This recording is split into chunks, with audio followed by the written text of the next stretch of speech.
wanted to start, Stephen, by asking you why you think it's important for an artist to not engage in a hierarchy, or as you've put it in work previously, have a hierarchical orientation in their work.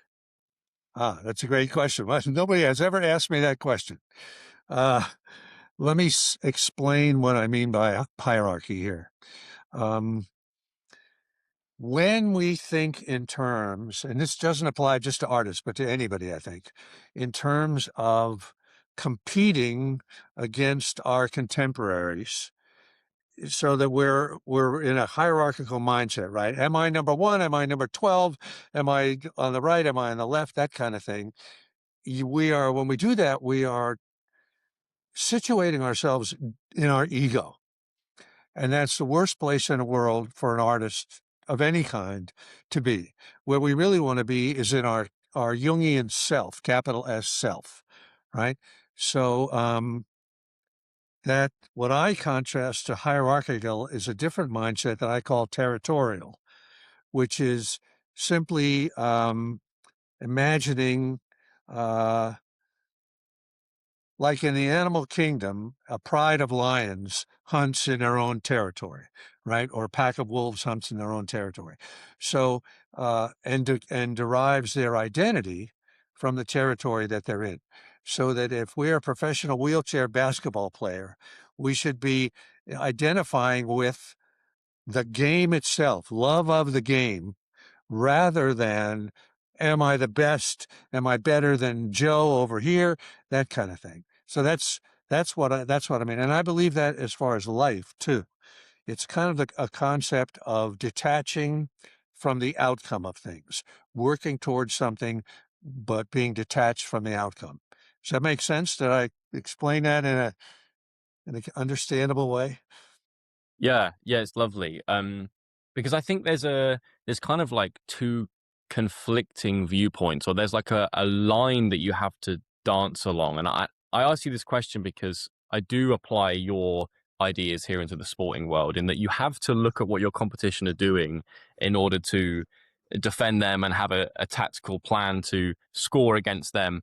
But equally, if you tie your identity as an athlete or a person to your differences and the similarities with them, that's not going to lead to the best performance, and that's not going to lead to the best like mental health outcome either.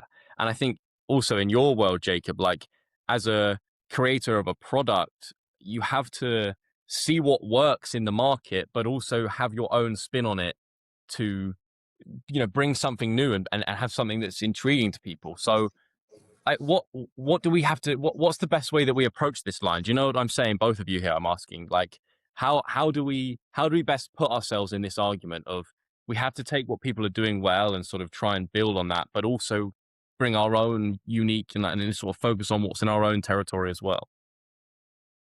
Jacob, you look like you're about to say something. I have an answer, but I'll wait for you if you want I'm to just jump in on thinking, it. yeah, I'm just thinking that I feel like when you over prioritize the mechanisms in the market, I feel like, and I'd like your thoughts on this as well, but you kind of kill the muse a little bit in that you're no longer contributing towards that source. And when you just rely on what works, I feel like that lovely energy that you get from the muse, it kind of goes away and you just become a part of like another market mechanism. But yeah, I love your thoughts on that. Yeah, I would agree with that completely. It's like, um, it's a kind of, they teach you in business school, I think, sometimes if you're thinking about starting a new business, to examine the market and find a slot or something is missing, right? Like we need a new yogurt store at the corner of Hammersmith and Hyde Park or whatever it is, right? But when you do that, and it can work, and a lot of people do great with that sort of thing. But if you think of the other hand, think about Steve Jobs inventing the iPhone. There was no demand out there. There was nobody saying in the marketplace, "Ooh, we got to have a phone that we can have apps on," stuff like that, right? Nobody was thinking about it. Steve Jobs was leading the people, right? He was coming up with something on his own, which is sort of like what Rick Rubin, the music producer, talks about when he works with bands. He says, don't do what you think is going to be a hit. Give me the music that you love, and we'll bet that if you love it, people are going to love it too. And I have found myself, over like 25 books or so, that many that I've written, the ones that I loved and that I thought were not commercial while I was writing them turned out to be the most commercial. And the ones that at the start where I thought, oh, this is a fastball right over the plate, this is going to be super commercial, they're the ones that tanked. So I also think a lot of times it's not so easy to second guess the market, even when you're trying. Even when you think you've got a real peg on it, you can be completely wrong. And vice versa, when you fall in love with something that you think, oh, I'm the only one in the world that's going to care about this, you surprise yourself and people do respond to it. So that's certainly been my theory. I try to go with my heart and hope for the best. That has worked for me, to my surprise. It reminds me of something that I think it was Naval Ravikant wrote about the importance of pursuing authenticity, and he talked about it in the context of building wealth.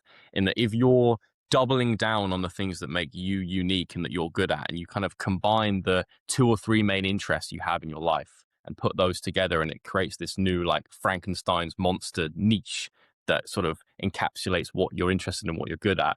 That's the best way to flourish in whatever market or context you're in, because only you can be the best at that thing because it's unique to you. Anyone else trying to do that will only be second place to you in your specific context and domain. And it's one thing you said earlier, Stephen, that I kind of want to dig into a little bit more, was this difference between doing something through the ego and the capital S self that you mentioned from Carl Jung's work. How have you dealt with those two opposites in your work across your career, and how have you connected more to that capital S self to do and produce your best work?